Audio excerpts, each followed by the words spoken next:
going. So Metroid Dread is the next iteration of Metroid. It's the first one, I believe, in, let's see, 15 years or something like that. I have it in my notes. I can't find it. But it's a long time. It's been a long time for Metroid Dread.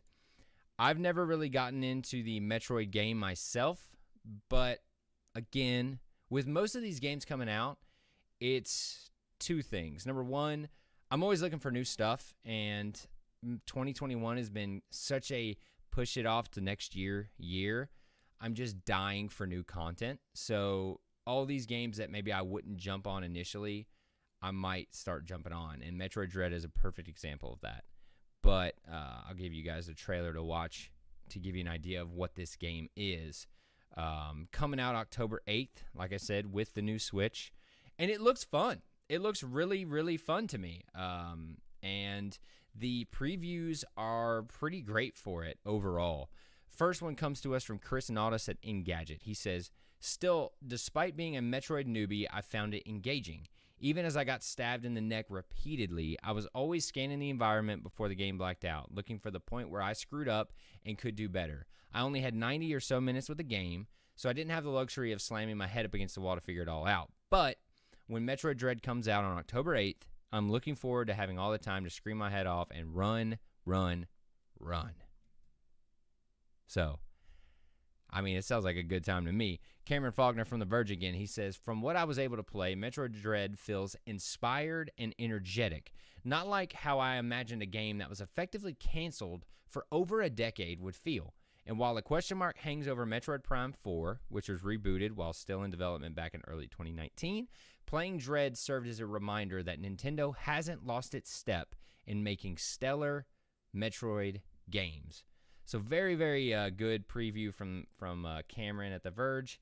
Sounds like a good time. And like I said, reading the previews kind of gets you enticed. You're like, oh, man, that's why they do this, right? Come on. But it's working on me because it really does sound like a good time. And our last one comes from Alessandro Filari from CNET. This one's kind of long, so bear with me. But, quote, the newest Metroid game is not only a looker that exudes a crisp visual style, but it's also a nice showpiece for the new Switch OLED. The brighter screen of the device makes the colorful and vibrant sections of Dread pop, while also showing some sharp contrasts of the darker area and more muted areas. My hands-on with Metroid Dread was about what I expected for a game rekindling a classic formula, and that's okay. The opening section of the game left an impression with me, and it also made me more of a believer in what the Switch OLED can do. So there you go. That is some of the previews that I read and could get together for the show here. It sounds like a good time, and from, let's go back to the video real quick. Just from the video itself, it looks like a lot of fun, and like I said, I'm always looking for new Switch games because that has been the one thing about Switch is I feel like it's been a lull. Like, I want a reason to play the Switch, and recently it's been Animal Crossing so I can go catch some fish and get some stuff, and that's about it, right? So the fact that it's getting good previews, it looks like fun, I don't know. Maybe I'll jump in. But the question goes for you guys. Are you going to try Metroid Dread? Do you have a Switch? Are you going to get a Switch OLED? Let me know in the comments, and I can't wait to hear what you guys say on this one.